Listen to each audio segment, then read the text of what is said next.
Alfred Rosenberg was hanged at Nuremberg Prison on 16th October 1946. Alfred Rosenberg, death by hanging.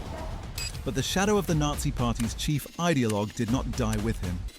His widow, Hedwig, and their teenage daughter, Irene, remained tied to one of the most influential architects of Nazi racial theory long after the war was over.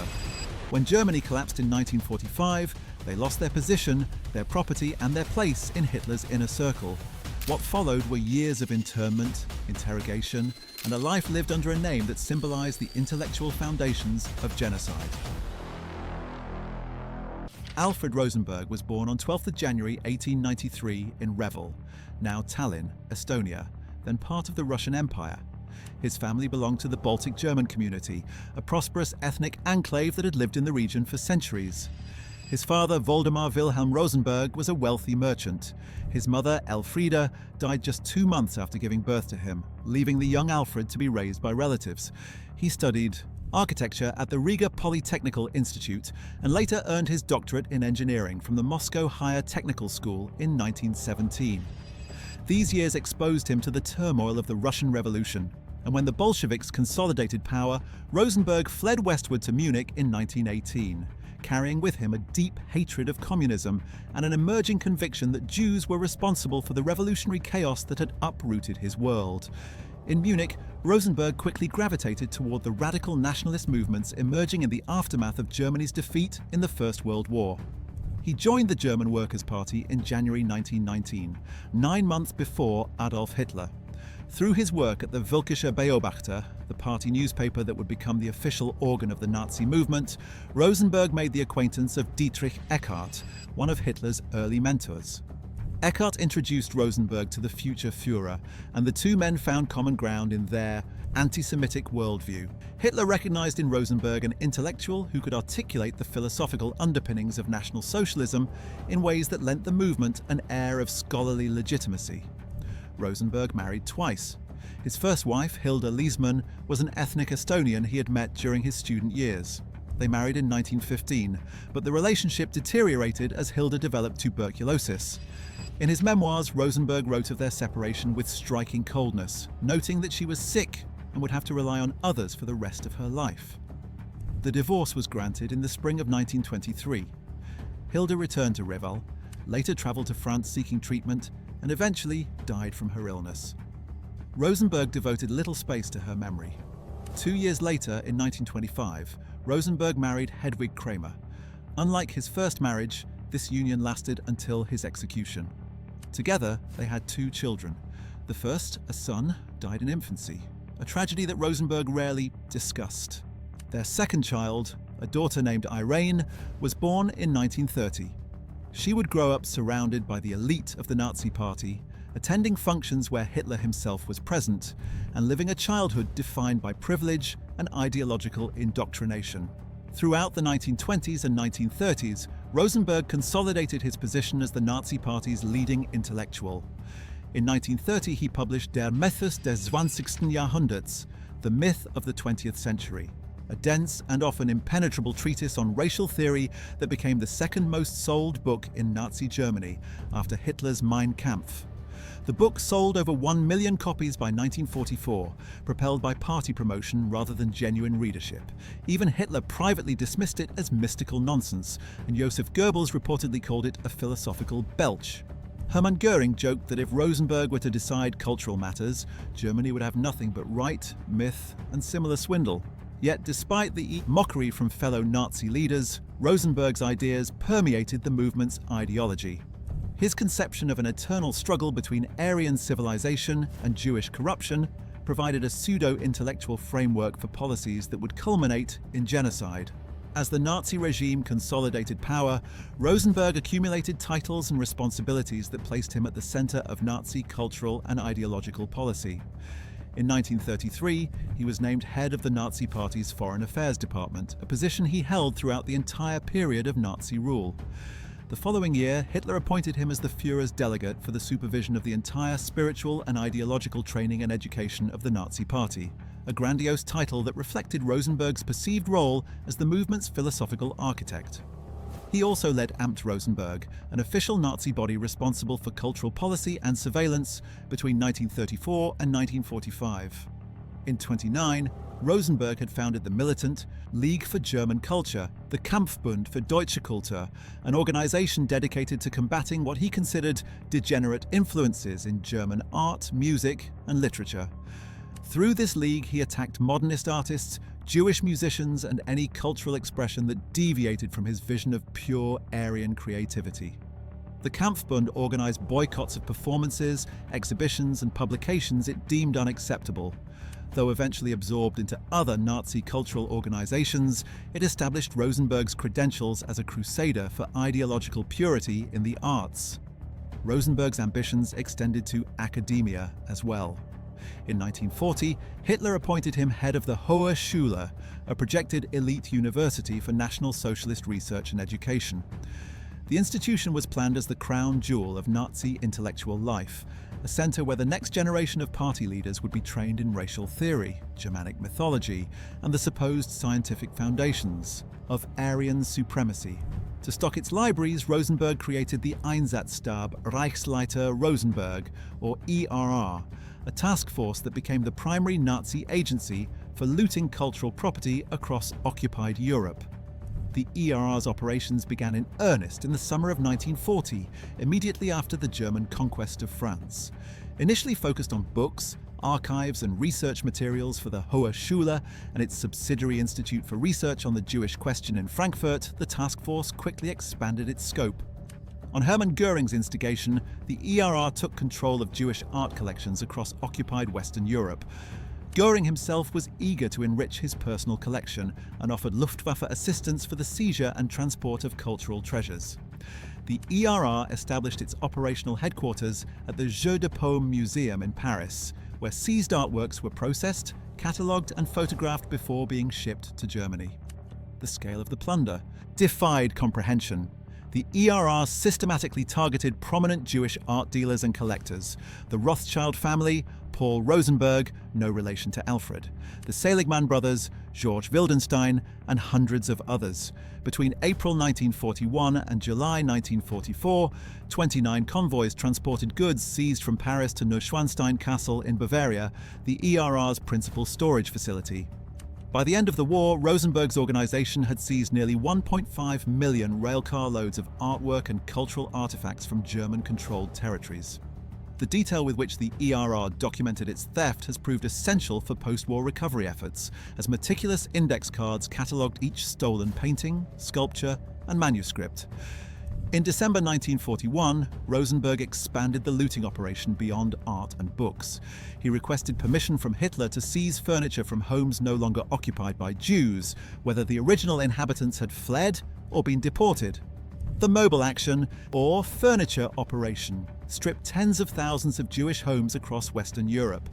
The seized items were initially destined for German administrative offices in the east, but as Allied bombing intensified, Rosenberg obtained a new order directing the furniture to bombed-out German civilians instead.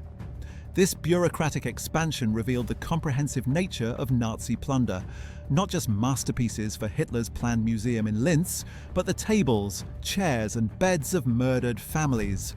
The invasion of the Soviet Union in June 1941 brought Rosenberg his most consequential position. On 17 July 1941, Hitler appointed him Reich Minister for the occupied Eastern Territories, the Reichsministerium für die besetzten Ostgebiete. This ministry controlled vast swaths of the Baltic states, Belarus, and Ukraine. Two Reichskommissariats were established under Rosenberg's authority: Ostland, covering the Baltic region, and Ukraine. From his headquarters in Berlin, Rosenberg oversaw the administration of territories where the Holocaust was being implemented with unprecedented brutality. By the end of 1941, more than 500,000 Jews had been murdered in the areas under his jurisdiction. Estonia became the first German-occupied region declared Judenfrei, free of Jews. Rosenberg sent not one but two representatives to the Wannsee Conference on 20 January 1942, the meeting convened by Reinhard Heydrich to coordinate the final solution. Alfred Meyer, his deputy, and Georg Leibrandt, another ministry official, attended at Rosenberg's request. At Nuremberg, Rosenberg would claim ignorance of the Holocaust, a defense that prosecutors found absurd given his ministry's central role in occupied territories where mass murder was routine. In a November 1941 press conference, Rosenberg had stated explicitly that the Jewish question could only be solved by the biological extermination of all Jews in Europe. For Hedwig and Irene, life during the war years meant proximity to power and privilege that few German families experienced. The family lived in Berlin, in a residence on Rheinhaben Alley where Hitler visited on special occasions. In January 1938, Hitler arrived at the Rosenberg home to congratulate Alfred on his 45th birthday, accompanied by his adjutants Wilhelm Bruckner and Julius Schaub. 7-year-old Irene posed for photographs alongside the Führer, images that would later haunt her. According to accounts attributed to Irene herself, she remembered sitting on Hitler's lap and reading him fairy tales from a Grimm brothers book. These memories, recalled decades later in interviews, painted a picture of a child who grew up viewing the architects of genocide as kind uncles and family friends. The Rosenberg household reflected Alfred's intellectual pretensions and cosmopolitan tastes. Despite his Baltic German origins and his career as a racial theorist, he enjoyed French and Russian cuisine, sometimes with German variations.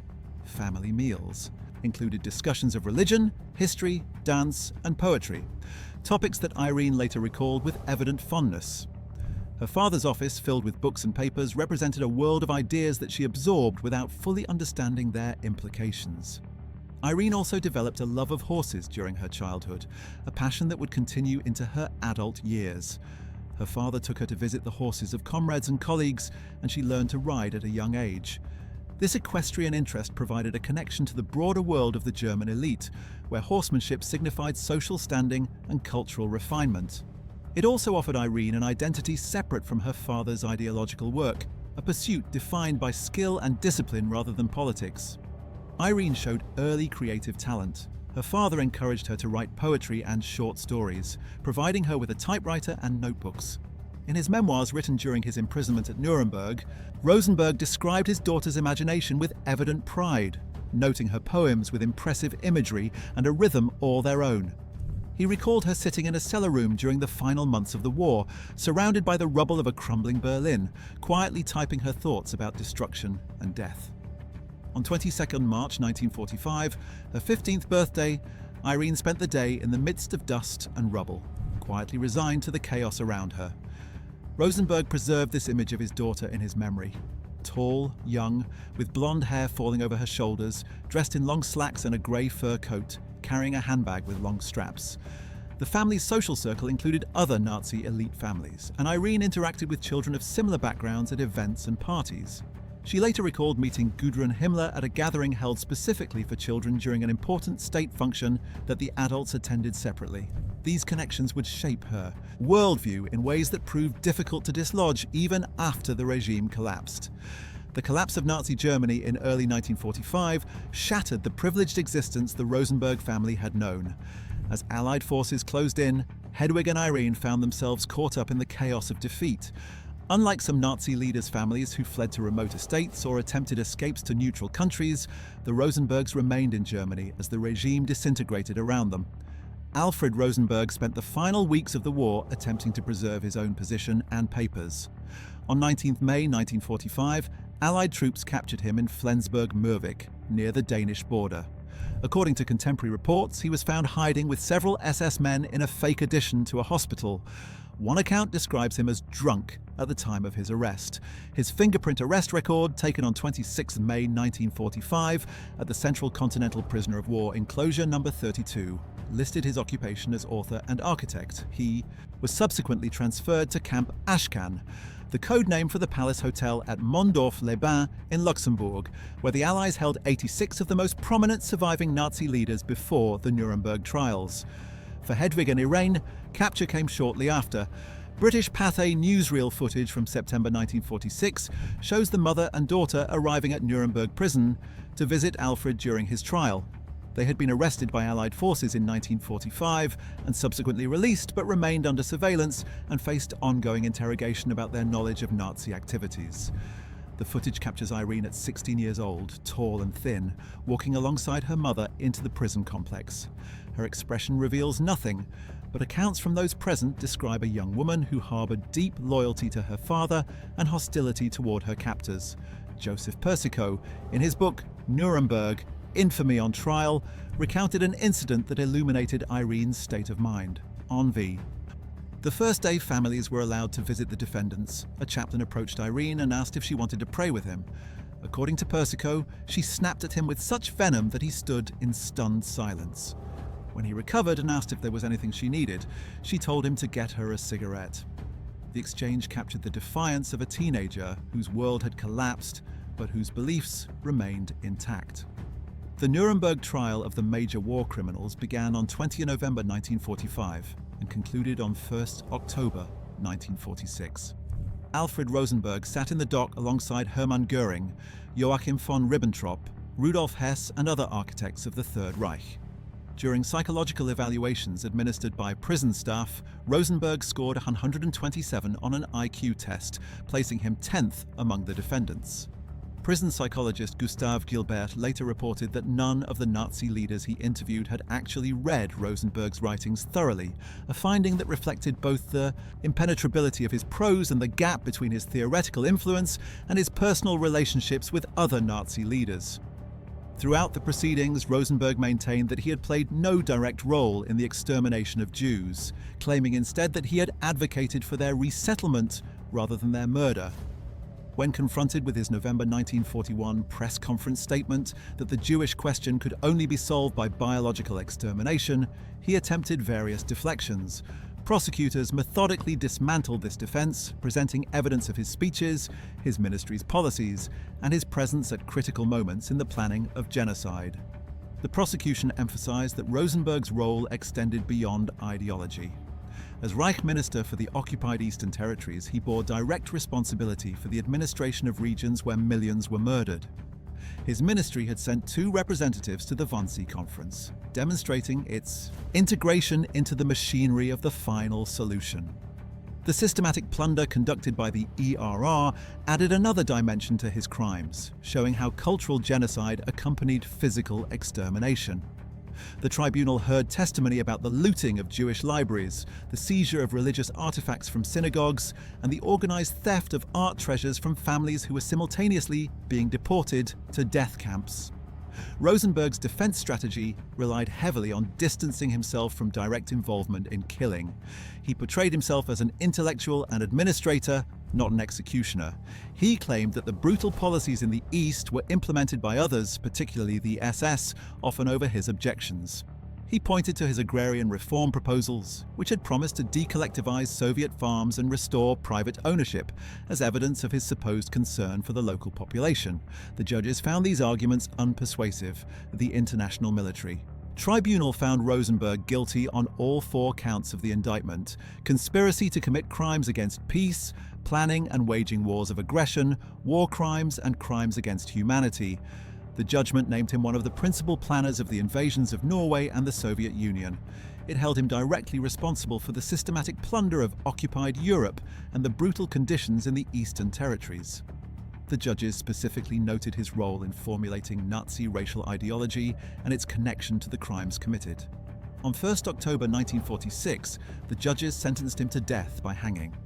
The executions took place in the early morning hours of 6 October 1946 in a small gymnasium within the Nuremberg Prison compound, located 35 yards from the cell block where the condemned men had spent their final days.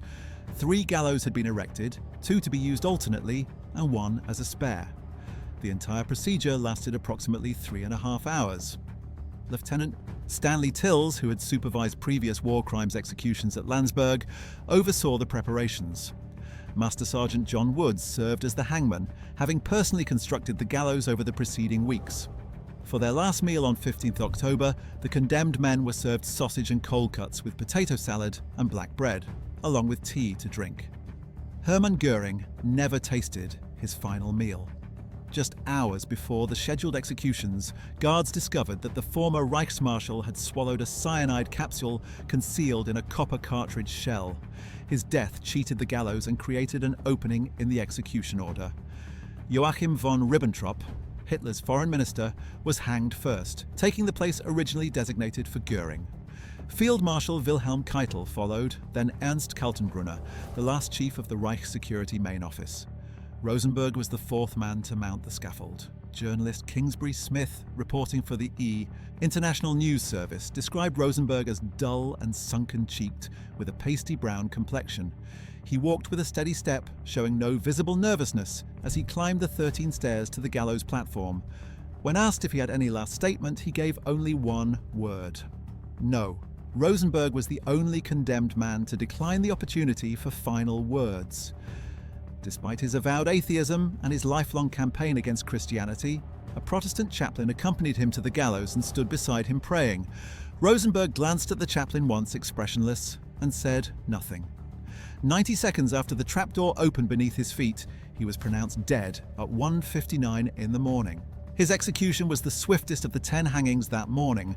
Some of the other condemned men struggled on the rope for extended periods, their deaths prolonged by improperly calculated drops, but Rosenberg's end came relatively quickly. The bodies of the executed men, along with Göring's corpse, were photographed to prevent any later claims of survival. Army trucks transported the coffins to the Ostfriedhof crematorium in Munich, arriving in the early morning light. The coffins bore fake names to prevent identification. In a grim irony, Julius Streicher's coffin was given a Jewish surname. The ashes of all 11 men, Göring included, were scattered in the Isar River, leaving no grave that might become a shrine for those who still revered the Third Reich. For Hedwig Rosenberg, her husband's execution marked the beginning of an even more difficult chapter. She had lost not only her spouse but also the social position, financial security and ideological community that had defined her adult life. The denazification process that swept through the Western occupation zones subjected her to scrutiny as the widow of a major war criminal. Records indicate she faced interrogation about her knowledge of her husband's activities and her own beliefs during the Nazi era. Hedwig Kramer Rosenberg died in 1947, just over a year after her husband's execution. The circumstances of her death remain poorly documented. One source suggests she died from an illness exacerbated by the stress and deprivation of the immediate post-war period. Another simply notes that she did not survive long after Alfred's hanging. Whatever the cause, her death left 16-year-old Irene an orphan, the sole surviving member of the immediate Rosenberg family, bearing a name synonymous with the intellectual justification of genocide. Irene's post-war life became a study in deliberate obscurity. Unlike Gudrun Himmler, the daughter of SS Reichsführer Heinrich Himmler, who remained publicly active in neo-Nazi circles and organizations supporting former SS members, Irene chose a path of near-complete withdrawal from public life. Contemporary accounts describe her as having idolized her father and remaining hostile to religion, much like Gudrun. The key difference, as several researchers have noted, was that Irene dropped off the radar after Alfred was hanged, while Gudrun continued her father's ideological commitments in the post-war decades. The early 1950s brought particular hardship for Irene. According to a December 1953 article in Der Spiegel, she struggled to find and keep employment due to her father's legacy. The only company that seemed willing to give her a chance was an American firm, but the subsidiary where she worked closed in the early 1950s, leaving her once again searching for opportunities. The same article noted that she was multilingual, though it did not specify which languages she spoke. Her education and talents, evident from her childhood writing, seemed to offer little protection against the stigma of her surname. A 1961 article in the Miami News reported on Irene's personal life, revealing that she had been courted by the son of a floorboard manufacturer for approximately 3 years. The relationship did not lead to marriage.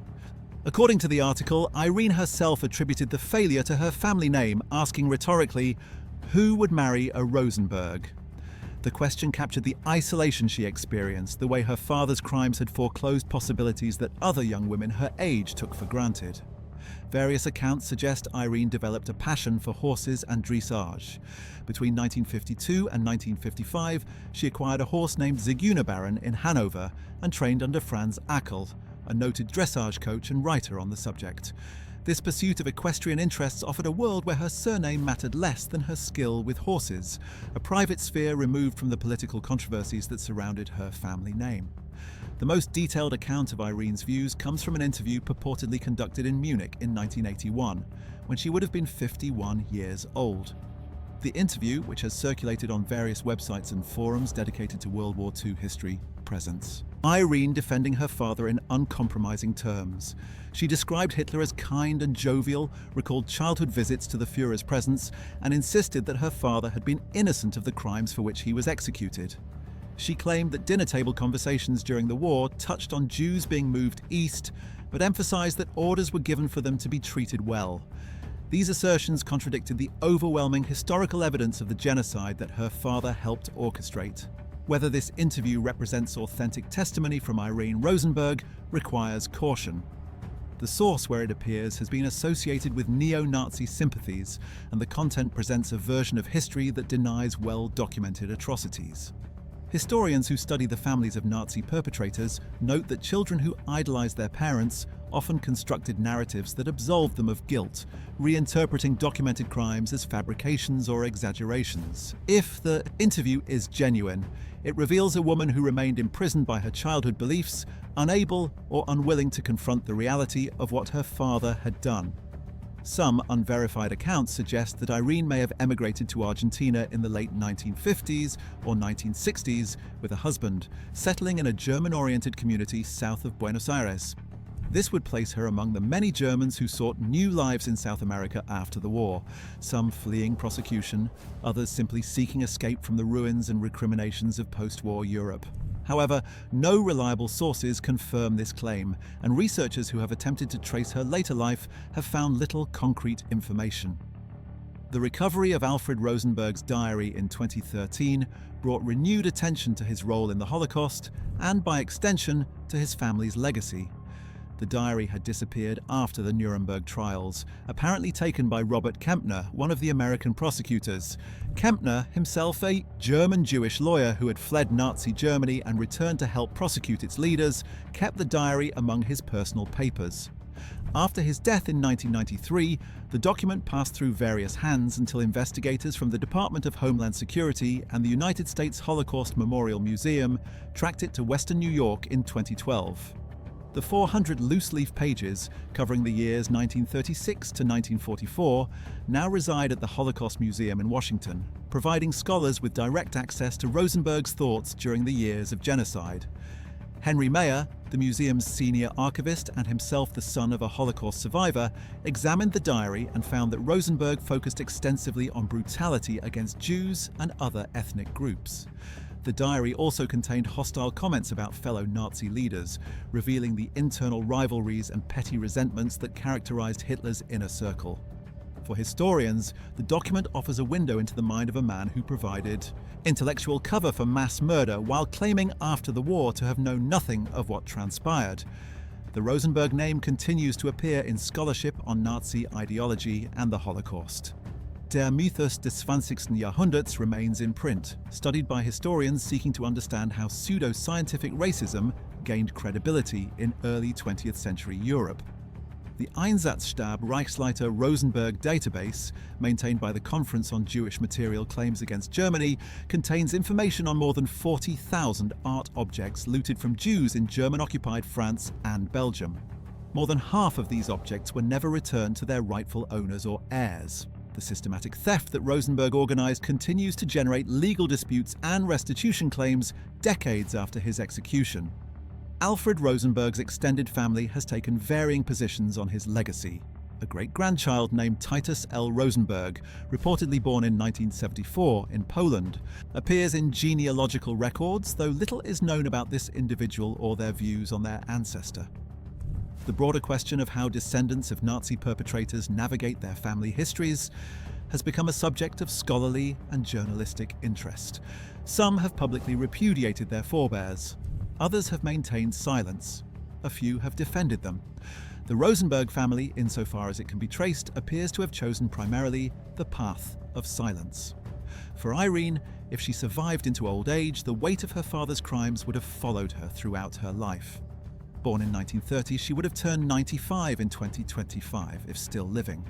No confirmed death date appears in publicly available records. She may have lived out her final years in anonymity, her maiden name changed through marriage, her whereabouts unknown to researchers and journalists who occasionally sought to contact her.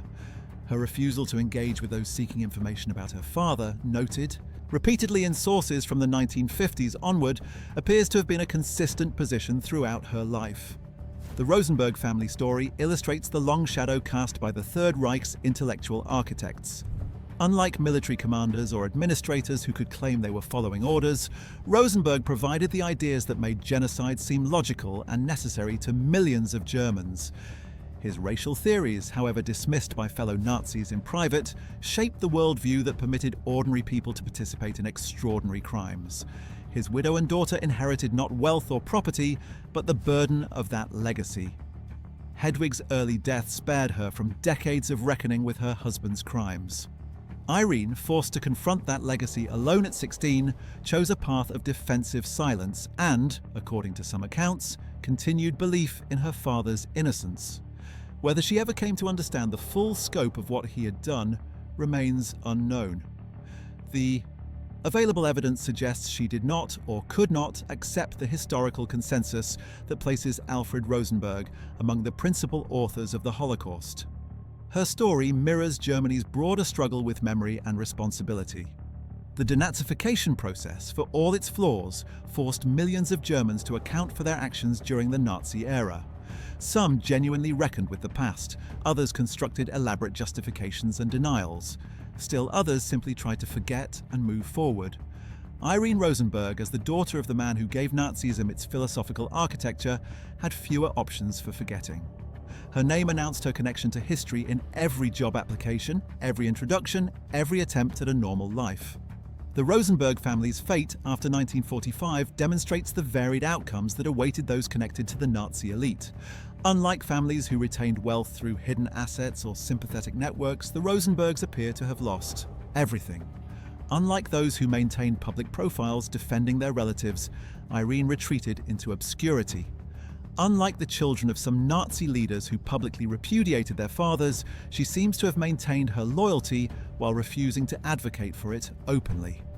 Her legacy, such as it is, remains one of absence rather than presence. No memoirs bear her name. No interviews with major publications document her reflections on growing up in Hitler's Germany. No public statements mark her position on the Holocaust or her father's role in it. This silence, whether chosen or imposed, speaks to the impossibility of fully escaping the past that defined her childhood. If you found this video insightful, watch what happened to Heinrich Himmler's family after WW2 next. Like this video, subscribe, and hit the bell for more History Inside. Thanks for watching.